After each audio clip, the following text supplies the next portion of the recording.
Hey everyone, and welcome back for another deep dive. You bet. This time, we're going to be looking at how modern work culture Okay. kind of clashes with our natural instincts for trust and cooperation. Interesting. Yeah, so we're diving deep Mm-hmm. into Simon Sinek's Leaders Eat Last Okay. to try to understand Yeah. how the right kind of leadership can actually, like, unlock a company's potential by tapping into those human needs for trust and cooperation. Right.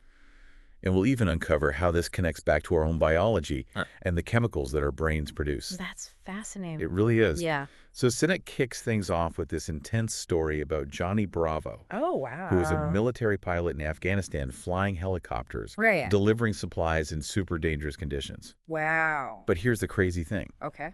Bravo actually credits empathy as his greatest asset in those life or death situations. Empathy in combat. And empathy in combat, yeah. You don't hear that every day. It makes you wonder, right? Yep. Why would a pilot facing such extreme risk Mm-hmm. prioritize empathy? It's not the first thing you think of, is it? No, not at all. But if you think about it, even in those high-stakes environments, Right. understanding and connecting with your team is absolutely crucial because Right. a leader who can sense the emotional state of their team, Right. they can anticipate needs and they can make better decisions and foster a stronger sense of unity. And that can be the difference between success and failure. So it's not just about being nice, it's a strategic advantage. Exactly. And Sinek illustrates this with another story about Ron Campbell, who was a factory worker. Oh, interesting. And he felt more freedom and trust at a client site Right. than within his own company. Really? And Campbell describes having to punch a time clock for every minute, needing permission for phone calls. Oh, gosh. It was like he was treated like a cog in a machine. Wow, talk about a culture of distrust. It really is. Really highlights the difference between leadership that trusts and empowers Right. versus leadership that controls and limits. Yeah. Have you ever felt that kind of division in a workplace? I have. That sense of being us versus them? It's palpable when it's there. Yeah. And it impacts morale and how we work together. Absolutely. So Sinek then introduces Bob Chapman, Okay. who was a CEO who witnessed the opposite at a company called Hazen Sandiaker. Okay. And he observed employees genuinely happy to be at work, naturally helping each other, Wow. like a utopian vision of the workplace. That's amazing. But here's the thing. Okay. This kind of positive, inspiring environment Mm-hmm. seems to be the exception, not the rule. Right. Sinek even cites the Deloitte Shift Index, which Yeah. found that a whopping 80% of people are dissatisfied with their jobs. Really? 80%? 80%. That's a huge number. That's crazy, right? Yeah. Okay, so inspiring workplaces are rare, It seems like it. but what makes the difference? Right.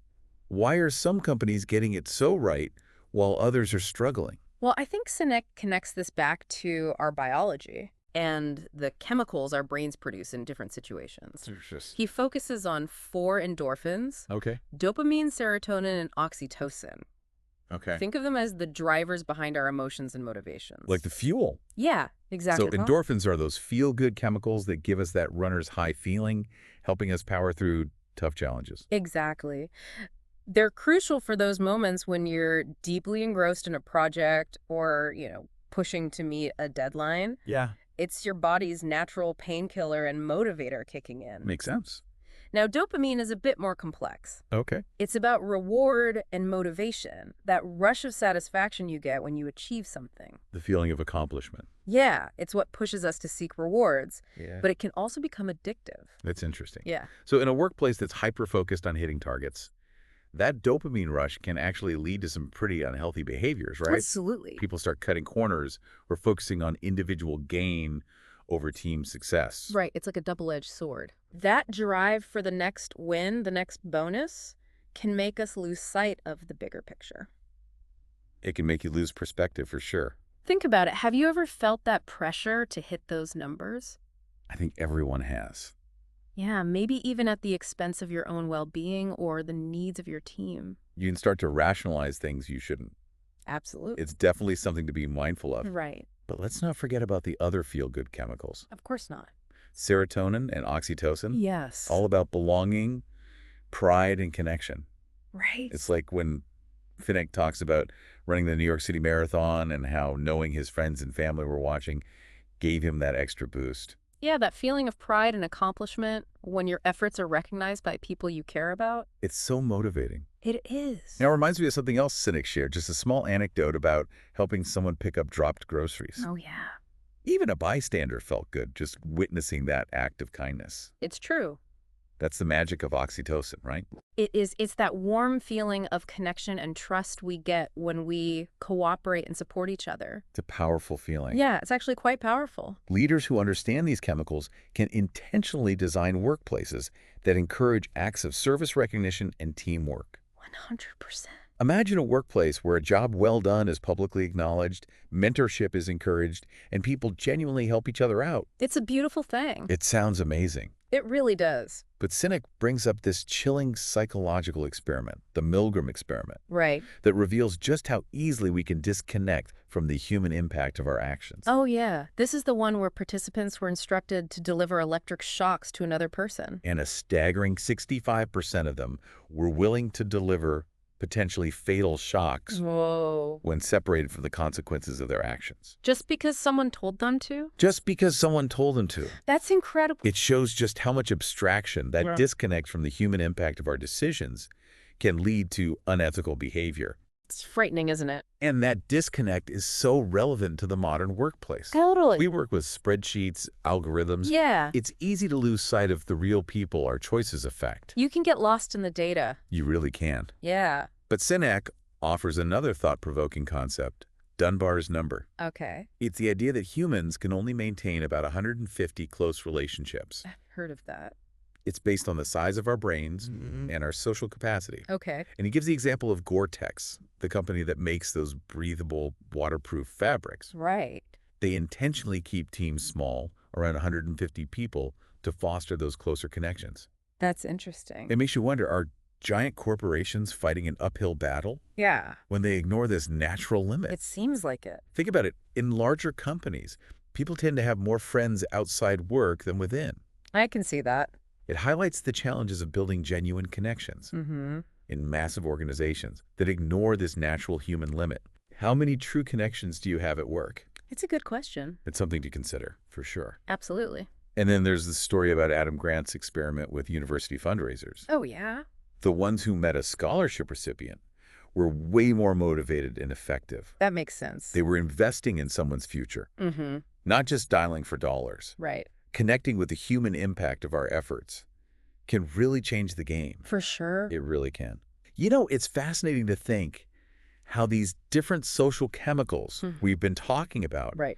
might play out in different work environments. Oh, yeah, for sure. Like a high-pressure sales job is going to have a very different chemical cocktail compared to a collaborative research team. Oh, absolutely. And Sinek points out how some industries are practically designed to create those less desirable dopamine-driven behaviors Yeah. we were talking about earlier. Right. He uses Wall Street as a prime example. That whole greed is good mentality. Oh, yeah. You know? And he traces how that philosophy became so ingrained in the 80s Right. with figures like Jack Welch, Yep.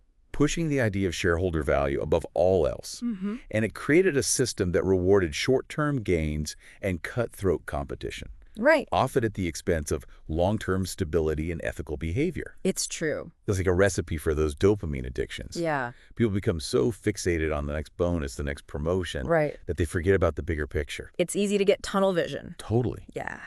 And Sinek argues that this type of thinking ultimately contributed to disasters like the 2008 financial crisis, Oh, for sure. when companies prioritize profits over people Right. and operate without a strong ethical compass. Mm-hmm. The consequences can be devastating. Absolutely. So how do we break free from these dopamine-driven cycles? Well, that's the million-dollar question, isn't it? It really is. Yeah. Is it even possible in a world where so much emphasis is placed on financial success? It's hard to imagine. It is, but Sinek points to companies like Costco as a counterexample. Okay, interesting. They prioritize employee well-being and create a culture of shared success. Right. Costco's co-founder Jim Sinegal famously say, Wall Street is in the business of making money between now and next Tuesday. Mm-hmm. We're in the business of building an organization that will be here 50 years from now. It's a good quote. It really is. It reflects a totally different mindset. Yeah. Instead of squeezing every last drop of profit Right. from their employees and customers, Yeah. they invest in building a sustainable and equitable system. It's a long game. It is. But it ultimately leads to greater loyalty, higher morale, and a stronger sense of purpose. Absolutely. And that's where the idea of service becomes so crucial. Go ahead. Sinek argues that focusing on serving others, making a positive impact on the people around us, Right. is the key to breaking those dopamine addictions. Interesting. Yeah. It's about connecting with something bigger than ourselves. Something that gives our work meaning beyond just chasing the next reward. Right. You're not just chasing the carrot. Exactly. You're doing it because it matters. And that sense of purpose is essential for creating a fulfilling work experience. 100%. It makes us feel like we're part of something that truly matters. It does. And, I think this connects back to the idea of abstraction Okay. we discussed earlier. Yeah. When we lose sight of the human impact of our actions, Right. it's easier to fall into those patterns of selfishness and short-sightedness. Absolutely. It's just like that Milgram experiment when you're just flipping switches on a control panel. Yeah. It's easy to disconnect from the fact that you're inflicting pain on another human being. But when you see the person's face, when you hear their cries, it becomes much harder to justify your actions. You can't ignore it. Right. Yeah, that human connection forces us to confront the consequences of our choices. For sure. And that's why it's so important to find ways to bridge that gap, to connect with the people who are affected by our work, even if they're not physically present. Sinek tells a story about a company that manufactures packaging materials, Okay. and they were struggling to motivate their employees until they brought in a group of veterans who had been injured in the line of duty. Wow, powerful. And these veterans shared their stories about how the company's packaging had protected them in the field. It had literally saved lives. Wow. That simple act of connecting with the real-world impact of their work had a profound effect on the employees. Yeah, you can imagine. It's amazing, right? Yeah. Suddenly they weren't just making boxes anymore. They were contributing to something much bigger, Exactly. something that had a real and tangible impact on people's lives. Yeah, that's the power of storytelling, of human connection. It's powerful. It helps us break free from the abstract and tap into those deeper motivations. It reminds me of that experiment with the university fundraisers. Yeah. Just 5 minutes of meeting a scholarship recipient transformed their performance. They weren't just dialing for dollars. Right. They were investing in someone's future. They were making a difference. Yeah. It's a lesson that applies to any type of work. Mm. When we understand the impact our efforts have on other people, Right. when we see the faces behind the numbers, Yeah. we tap into a deeper well of motivation. It makes it real. It does. So the question is, how can we find those connections in our own work? That is the question. How do we bridge that gap between the tasks we do and the people our efforts ultimately serve? Well, it's a journey, that's for sure. Yeah, But it's one worth taking. absolutely. At the end of the day, those human connections, those shared experiences, are what give our lives meaning and purpose. And it makes work more than just a job. It does. It's an opportunity to contribute, to connect, to make a difference in the world. Right. Even in the most mundane tasks, there's always a human element if you look for it. Absolutely. It's about looking beyond the spreadsheets, the metrics, the quarterly reports, and seeing the faces, the stories, the hopes and dreams of the people we serve. Yeah. It's like that old saying, people don't care how much you know until they know how much you care. It's so true.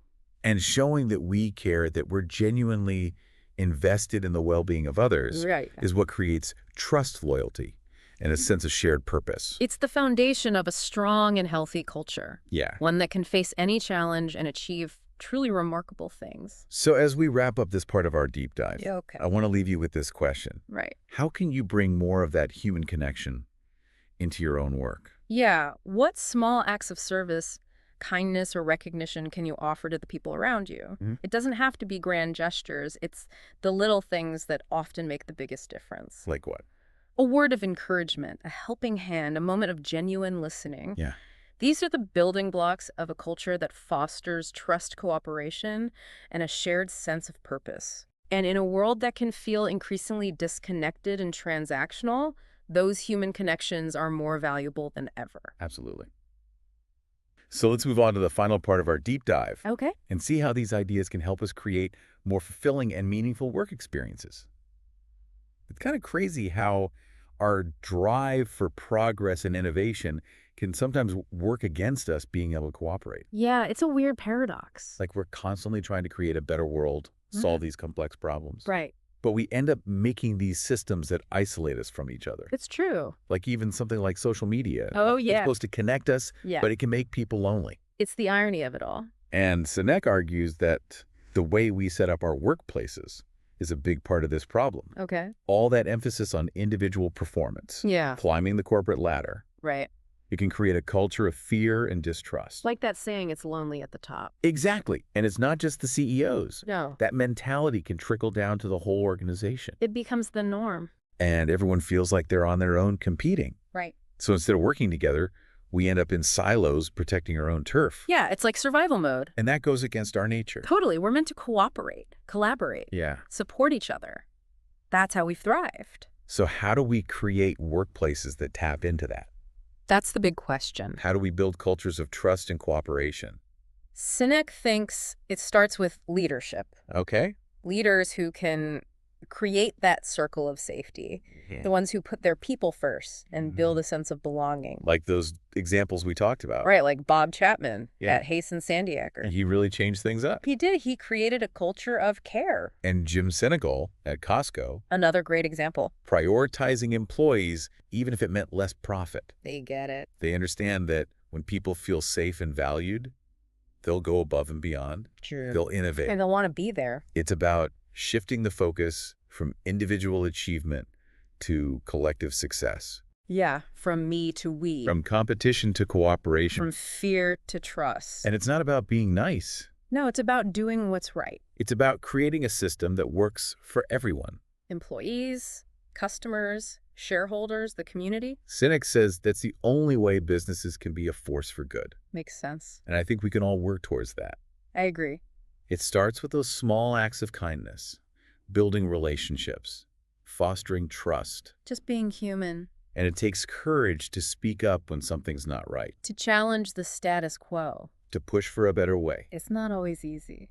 But it's how we create a world where work has meaning and purpose. It's worth it. So we've explored some really big ideas from Leaders Eat Last, We the have science of trust and cooperation. some really interesting stuff. And hopefully you can use this in your own life. I hope so. Building a circle of safety, fostering trust, connecting with the impact of our work.